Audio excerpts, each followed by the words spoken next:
وصحبه أجمعين وبعد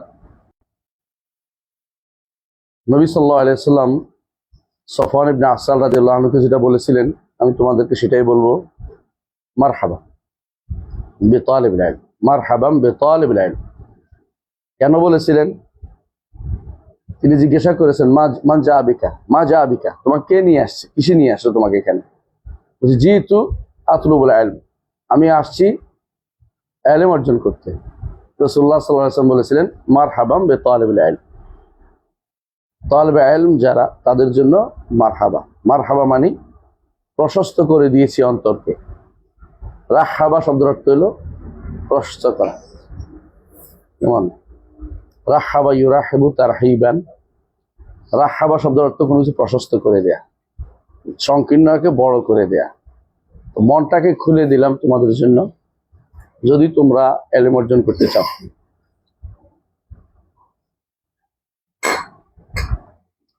আলী ইবনে আবি তালিব রাদিয়াল্লাহু আনহু কামিল ইবনে জিয়াদ কি বলছিলেন, ইলমের সমস্যা হচ্ছে ইলম যদি অর্জন করো তোমার লাভ হবে, কিন্তু ইলম অর্জন করার মধ্যে সমস্যা হচ্ছে কষ্টকর জিনিস। আর ইলমের বিষয়টা আরেকটু গভীরে বলি আমি, সেটা হচ্ছে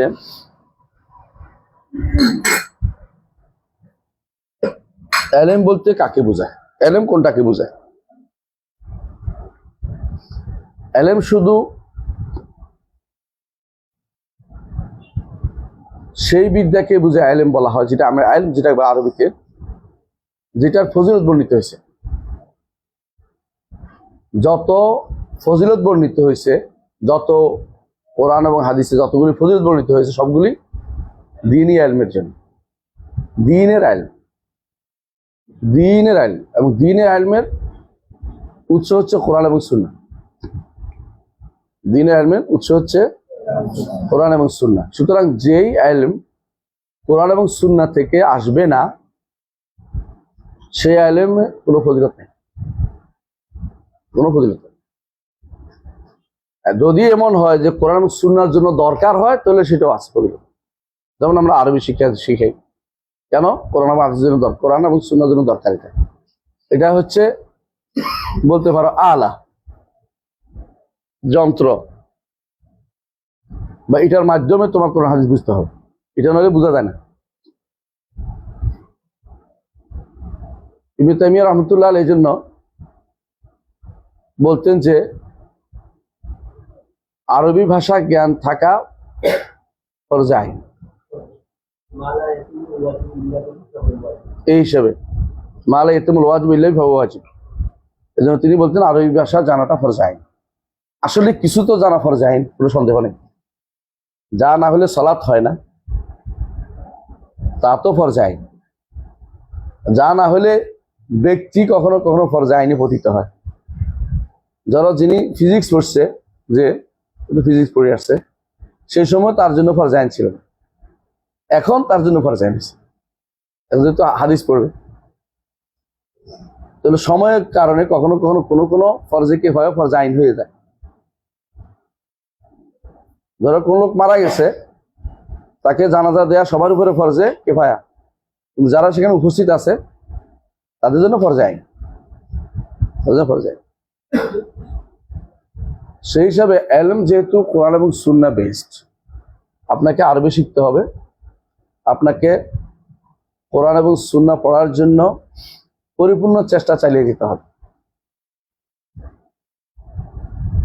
যতক্ষণ পর্যন্ত আপনি নিজেকে পরিপূর্ণভাবে ইলমের জন্য একান্ত না করবেন, ইলম আপনাকে তার পথ দেখাবে না।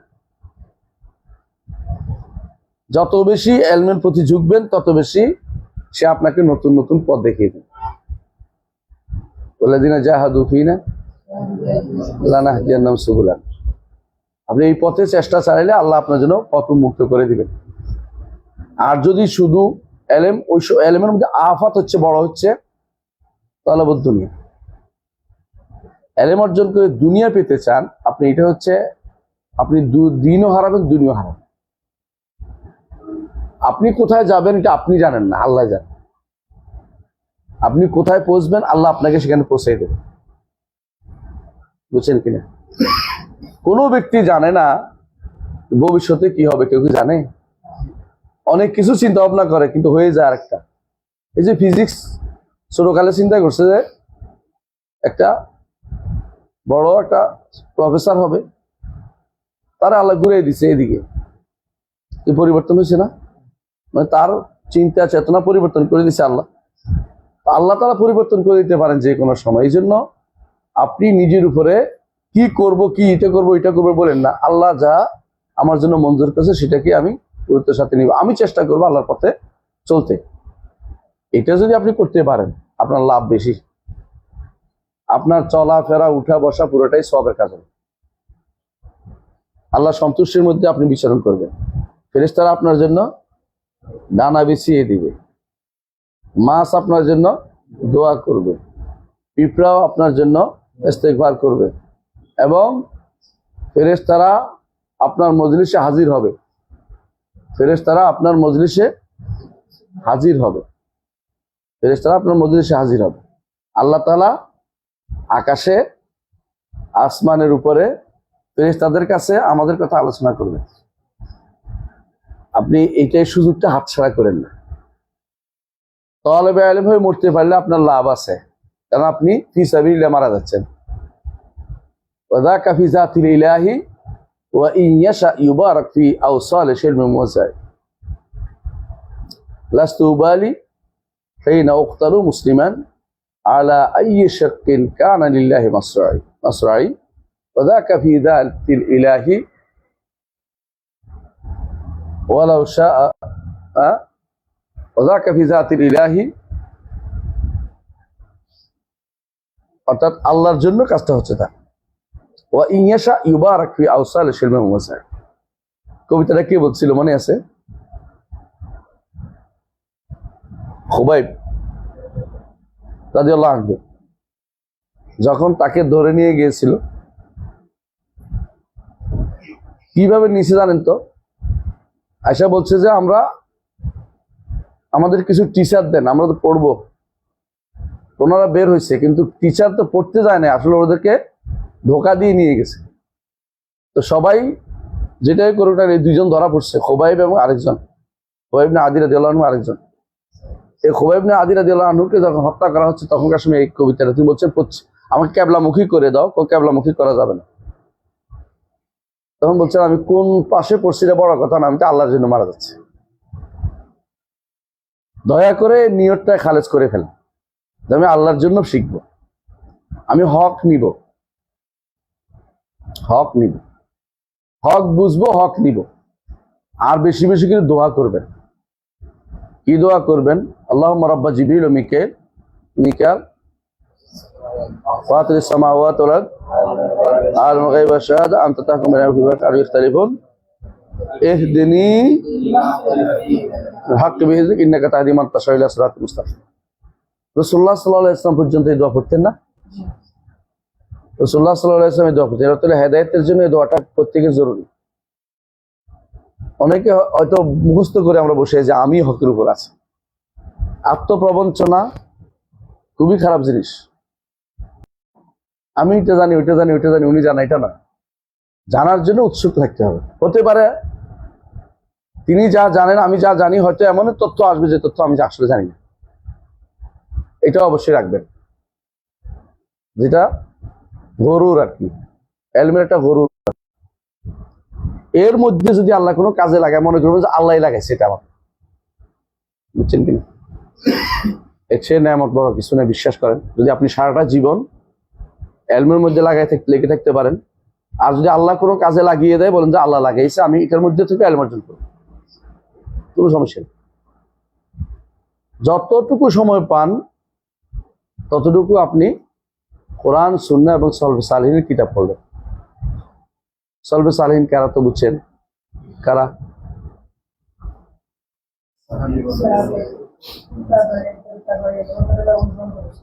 সুন্দর। সাহাবা, তাবেঈন, আতবাউত তাবেঈন, আইম্মাতুল মাতবুঈন, ফুকাহা, মুহাদ্দিসিন, মুফাসসিরিন, মুহাদ্দিসিন যারা আছে সবাই এর অন্তর্ভুক্ত। শর্ত হচ্ছে যারা সাহাবায়ে কেরামের সুন্দর অনুসরণ করছে তারা, নাহলে সালাফি হতে পারে না। সলফে সালেহিন নীতি না থাকলে, সলফে সালেহিন নীতি না থাকলে তারা ভিন্ন মত হয়ে যায়। যেমন তাবেঈদের মধ্যে কি আছিল? খাওয়ারেজ আছিল। তাবেঈদের মধ্যে কি আছিল? আর বাগী আছিল। তাবেঈদের মধ্যে কাদারিয়া ছিল। তাবেঈদের মধ্যে জাবারিয়া ছিল। তাবেঈদের মধ্যে মিথ্যাবাদী আছে। তাবেঈদের মধ্যে কেউ জাহমিয়া ছিল। বুঝে আসছে? তাহলে তাবেঈদের মধ্যে আবার কেউ শিয়া হয়ে গেছিল। বুঝে আসছে? তাহলে শুধু তাবেঈ পর্যন্ত পুরোটা নেওয়া যাবে না। যারা সালাফদের সুন্দর অনুসরণ করে তারা, সাহাবীদের যারা সুন্দর অনুসারী, কিয়ামত পর্যন্ত যারা থাকবে সিলসিলা, হ্যাঁ, তাবেঈদের মধ্যে বিরাট অংশ ছিল সুন্দর অনুসারী। আতবাউত তাবেঈনের মধ্যে আরেকটু কমছে, ইমামদের যুগে আরেকটু কমছে। দিন দিন এদের সংখ্যা কম হবে, যেটা রাসূল বলেছেন, বাদা আল ইসলামু গরীবান ওয়া সায়াউদু কামা বাদা ফাতুবা লিল গুরাবা। ইসলাম শুরু হয়েছে গরিব হয়ে, মাঝখানে ভালো হয়েছে, সায়াউদু গরীবান, আবার গরিব হয়ে যাবে। এই গরিব অর্থ কি? অপরিচিত, মানে মানুষ এটাকে চিনবে না, মানুষ এটাকে ইসলামই মনে করবে না, মানুষ এটাকে কেউ ওয়াহাবি বলবে, কেউ মাদখালি বলবে। সোজা এটা, বাস্তবতা এটা, এটাই। মানুষ এটাকে কোনো ইসলাম মনে করবে না। এরা আবার কি করে বসে বসে? এরা আবার কি করে এনে বসে বসে? আমাদের অনেক কাজ, সব বসে বসে এখানে বসে রয়েছে, ঘরের ভিতরে বসে রয়েছে, এটা বলবে ওরা। এরা কোনো কাজ করে না, এরা দ্বারা কিছু হবে না, এটা মনে করবে ওরা।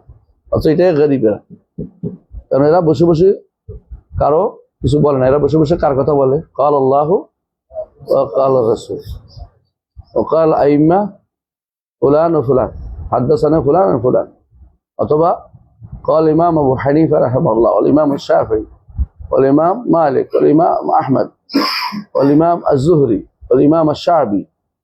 এভাবে তারা সব সময় এমন লোকদের আলোচনা করে যারা ইসলামের পরীক্ষিত ব্যক্তিত্ব।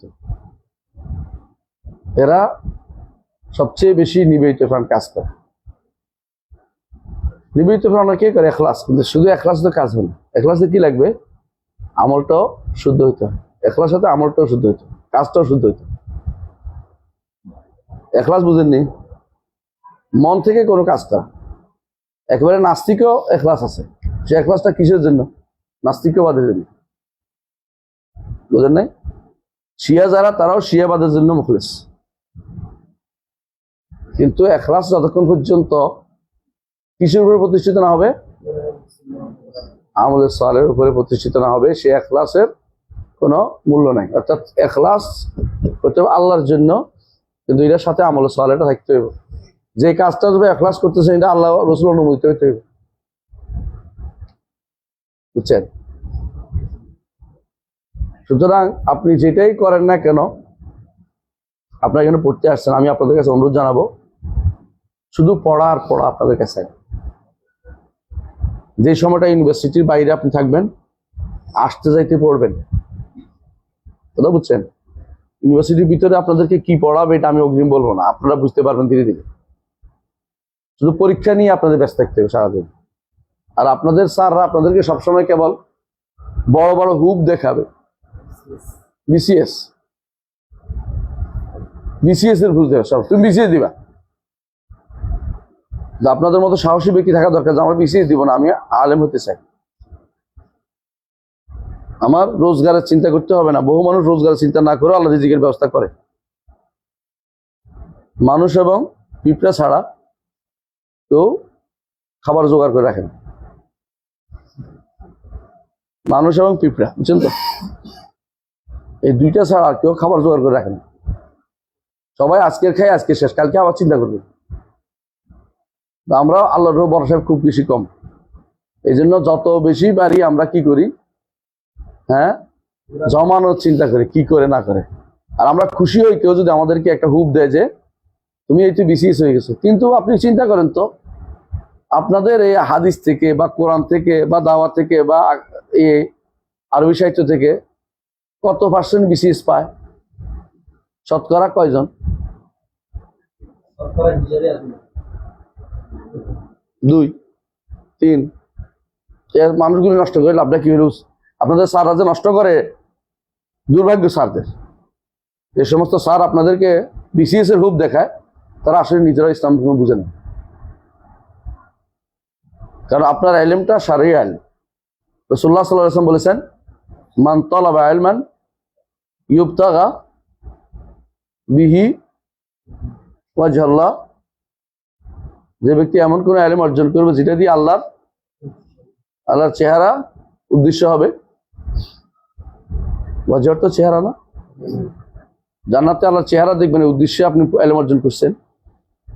হ্যাঁ, সন্তুষ্ট অর্থ অস্বীকার করছি না আমি, সন্তুষ্ট অর্থ হয়, কিন্তু উদ্দেশ্য চেহারা দেখবে না জান্নাতে, না দেখতে চান না কেউ? তো দেখতে চাইলে অর্থ বাদ দিচ্ছেন কেন? এটা ইউবতাগা বিহি ওয়াজহাল্লাহ, যা যদি আল্লাহর চেহারা দেখার উদ্দেশ্য হয়। হ্যাঁ, লাম ইয়াতলুবু ইল্লা আরদি মিনাদ দুনিয়া, দুনিয়ার জন্য কেউ যদি কোনো সেটা অর্জন করে, লাম ইয়াজা আরাফাল জান্নাহ, জান্নাতের সুগন্ধিও পাবেন, সুগন্ধ পাবেন। জান্নাত যাওয়ার দূর কথা, সুগন্ধ পাবেন। তারা বলছে জান্নাতের সুগন্ধ কত দূর থেকে পাওয়া যাবে? মাসিরাতো 40 সানা, 40 বছরের দূরত্ব জায়গা থেকে জান্নাতের সুগন্ধি পাওয়া যাবে। আপনার সুগন্ধি বন্ধ হয়ে যাওয়ার পথ করে দিচ্ছে হুজুরে, স্যারে, প্রফেসরে, আপনার জান্নাতে যাওয়ার সুগন্ধি বন্ধ করে দিচ্ছে। এর ফলে ইল্লত বের করবে, এখানে গেলে দিনের খেদমত করবে, ওখানে গেলে দিনের খেদমত হয়, ওখানে গেলে সার করতে করতে জীবন শেষ। মিছিল দিলে আপনি যেখানে যাবেন সেখানে তো সার করবে। আমি একজনকে দেখছি 1 মিনিটে 40 বার স্যার। তা আমি তোর বললাম যে কি অবস্থা দেখি এতবার স্যার? আমি যা বলছি আমার স্যার এটা ডবল বলে, উনি ওনার স্যারকে আরো ডবল বলে। হ্যাঁ, উনি আরো বেশি বলে। আমি তো এত আসতে বলছি, উনি ওনার স্যারে আরো ডবল করে। তাহলে তো এটা জিকির হয়ে যাচ্ছে, সুবহানাল্লাহ। মানে এটা তো জিকির হয়েছে, লা ইলাহা ইল্লাল্লাহ জিকির করতেছে মনে হয়। কয় না, আমাদের তো এইভাবে শেখানো হয়। এমনকি আমার সামনে একজনে বলতেছে তার নিচের অফিসারকে, আপনার মুখ দিয়ে স্যার বের হয় না? আমরা তো ইউনিভার্সিটির ছাত্র, আমাদের কারো স্যার বলে প্রশ্ন, আমরা মোহতারাম বলে সারাই দিই, বুঝে না গেছে। কিন্তু ও যে কিভাবে বলতেছিল গাড়ির মধ্যে, আমি অনুবাদ ইন্টারপ্রেটার ছিলাম, সে তার এই স্যার আছে সাথে, তো ঘটনা বলে যাচ্ছে কিন্তু মুখ দিয়ে স্যার বের হয় না, ঘটনা বলে যাচ্ছে, ঘটনার মাঝে কিন্তু তার স্যার বলা যায় না, কিন্তু তার এটা লাগছে খুব। সে বলতেছে আপনার মুখ দিয়ে স্যার বের হয় না। আমি তো কিরে, এর ভিতরে খেয়াল করছে, গল্প বললেও স্যার বলতে হবে মাঝখানে স্যার, এরপরে স্যার, মানে এরপরে স্যার লাগাইতে হবে এরপরে মাঝখান দিয়ে। এগুলো এক ধরনের দাসত্ব তৈরি করে গেছে আমাদের জন্য ব্রিটিশরা দাস বানাই গেছে, কতগুলো দাস শ্রেণী বানাই গেছে। এই 3 শ্রেণী দাস, একটা হচ্ছে সচিবগুলি, বুঝে আসছে, আরেকটা হলো সেনাবাহিনীর লোকগুলো, উপরদের নিচেরা সব দাসত্ব, বুঝছেন? আর ছিল সামন্তবাদীরা, তাদের অধীনস্থ। আলহামদুলিল্লাহ বাংলাদেশ সামন্তবাদ নাই, বেঁচে গেছে। অন্য দেশে এরা তো এই দাসত্বই করে, বেশি সারাদিন কাজ করে, বিকেলে শুধু খাবারটা নিয়ে যায়। এই দাসত্ববাদ যতদিন পর্যন্ত এই দেশ থেকে না যাবে, মানুষের ভিতরে কোনো উপকার কিছু পাবেন না। আপনার জন্য এই জন্য সবচেয়ে সুন্দর জায়গা হচ্ছে এলম। এলম কোনোদিনই আপনাকে ছেড়ে যাবে না, আপনি যে এলমকে ধরে রাখতে পারবেন। আপনার সম্মান খুঁজতে হবে না, এলম আপনার সম্মান বাড়াই দেবে নিজে নিজে, বিশ্বাস করেন। কারো কাছে এলম সম্মান খুঁজতে যাবেন, আপনি অপমানিত হবেন। আপনি এলম দিয়ে সম্মান নেন, কোনোদিন এলম কোনোদিন যাবে না, কোনোদিন যাবে না। এই এলেমের সৌন্দর্য থাকবেই। ইমাম বুখারী রাহমাতুল্লাহ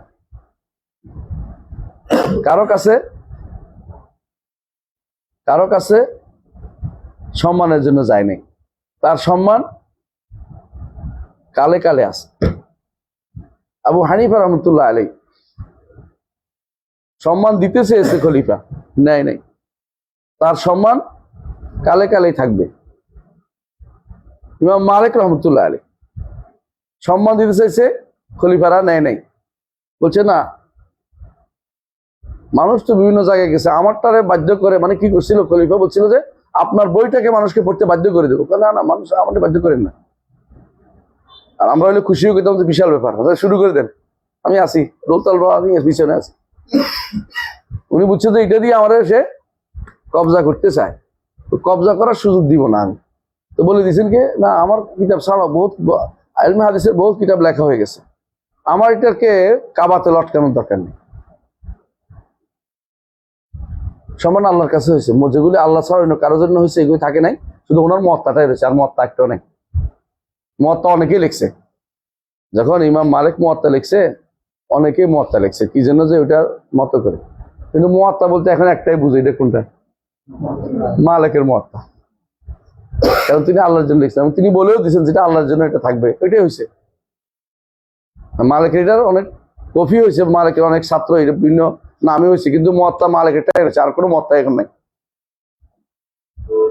কারণ যেটা ইখলাসের সাথে আপনি করতে পারেন, আল্লাহ অবশ্যই আপনি মূল্যায়ন করবে। মরে গেলেও আল্লাহ মূল্যায়ন হবে, আল্লাহ ইনশাল্লাহ অবশ্যই মূল্যায়ন করবে। আর মূল্যায়ন দুনিয়াতে না হোক, আল্লাহর কাছে মূল্যায়ন হবে। দুনিয়াতে মূল্যায়ন চাওয়াটাও একটা দোষ, একটা দোষের জিনিস। মূল্যায়ন চাওয়ার দরকার নেই, মূল্যায়ন চাইলে সমস্যা কি, মূল্যায়ন না করলে আপনার মনে কষ্ট আসতে পারে। আর মূল্যায়ন যদি না চান তাহলে সুবিধা আছে, আমি আগেও চাই নাই, কষ্ট হবার দরকার নেই, আমার ব্যথা নাই, বুঝলেন? কারো বাড়িতে বেড়াইতে গেছেন, মুরগি জবের আশা বসে আছিল, মুরগি জবে করে নেই। আরবরা হলো ছাগল জবে করে নেই, আরবরা ছাগল জবে না করলে মেহমানদারি করা হয় না। এবং আমার কাছে একজনের মুরগি নিয়ে এসে খুব কায় মানবিক পড়ে রয়েছে, কি জন্য? ছাগল খুঁজে পাইনি। তাহলে তো ছাগল কেন, আমি তো মোরগ খাই, তো ওটা খুশি হয়ে গেছে, আমি খাই, মুরগি খাই, বুঝছেন তো? আমি যদি ছাগলে আশা বসে থাকতাম তো মনে কষ্ট আসতো, ছাগল জবে করলো না বেটা আমাদের, বুঝলেন? কারো কাছে আশা না করে একমাত্র আল্লাহর কাছে আশা করবেন, দেখুন অনেক ভালো কিছু পাবেন জীবনে, বলে দেখলাম। এটা পরীক্ষিত সত্য, যে ব্যক্তি মানুষের কাছে আশা করে থাকে সে ব্যক্তি আর আশা পূর্ণ হয় না কোনদিন। আল্লাহর কাছে আশা করবেন, আল্লাহর কাছে ইখলাসের সাথে কাজ করবেন, ইনশাআল্লাহ কাজে লাগবে। আমরা আপনারা যেখানে ভর্তি হয়েছেন আমার এখানে, আমি সবাইকে আবারও স্বাগত জানাচ্ছি। আলহামদুলিল্লাহ, আমরা আকীদা পড়বো, ফিকহ পড়বো, উসুল পড়বো। সবচেয়ে বেশি এমফেসাইজ দিব কিসের উপরে? আকীদার উপর। ফিকহ পড়বো আমরা, যারা দ্বিতীয় আয়াতে পড়বেন ইনশাআল্লাহ তারা ফিকহ পড়বেন। এখন ওরা পড়তেছে, তাই না? ফিকহ পড়তেছে ওনারা, ফিকহ ও উসুল পড়তেছে। আমি চেষ্টা করবো সময় পাইলে পড়াইতে, তো আমি এখন সময় পাইতেছি না, কিছুদিন হইলো। 2 দিন এখানে পড়াবো, আমার ইচ্ছা আছে ইনশাআল্লাহ। মঙ্গলবার না সোমবার, মঙ্গলবার, বুধবার তো রাতে থাকি না, সোমবার মঙ্গলবার যদি পড়াই, অথবা যদি আগে আসি পরে যাই, এটাও করতে পারি। দেখি আমি পরিবর্তন, ওখানে আবার আছে, এই আমাদের রুটিন আছে, তো রুটিন অনুসারে পদ্ধতি 2 দিন থাকার চেষ্টা করবো, কারণ দরকার, আপনাদের বেশি দরকার, যেহেতু আকীদার বিভাগ। ওখানে শুধু তো আকীদা পড়াই, এমনি আমভাবে পড়াই, আর এখানে তো আকীদা স্পেশালি বিশেষভাবে পড়াতে হবে। তো আমরা ইমাম আবু হানিফা রাহমাতুল্লাহ আলাইহি কিতাবটা দিয়ে শুরু করতে চাই। ইমাম আবু হানিফা রাহমাতুল্লাহ কিতাব দিয়ে শুরু করার কারণটা কি? 2টা কারণ। 1 নম্বর হচ্ছে, আবু হানিফা রাহমাতুল্লাহ আলাইহির উপরে একটা জুলুম হয়েছে। এই জুলুমটা 2 কারণে হয়েছে, কারণটা বুঝে নেন। আপনারা যারা সালাফি আছেন তাদেরও জানা দরকার। আবু হানিফা রাহমাতুল্লাহ আলাইহি মাজলুম মিন ক্বাবালে আতবাইহি ওয়া মিন ক্বাবালে আনসারি, 2 দিক থেকে মাজলুম। তার অনুসারীরা যেমন তার উপর জুলুম করছে, তার বিপরীত পক্ষে যারা আছে তারাও তার উপর জুলুম করছে। 2 দিক থেকে তিনি মাজলুম। অনুসারীরা তারে জাহমি বানিয়ে দিয়েছে, আর অনুসারীরা আর তার বিরোধীরা যারা তার বিপক্ষ আছে, বিপক্ষ ছিল থাকেই সবসময়, তারাও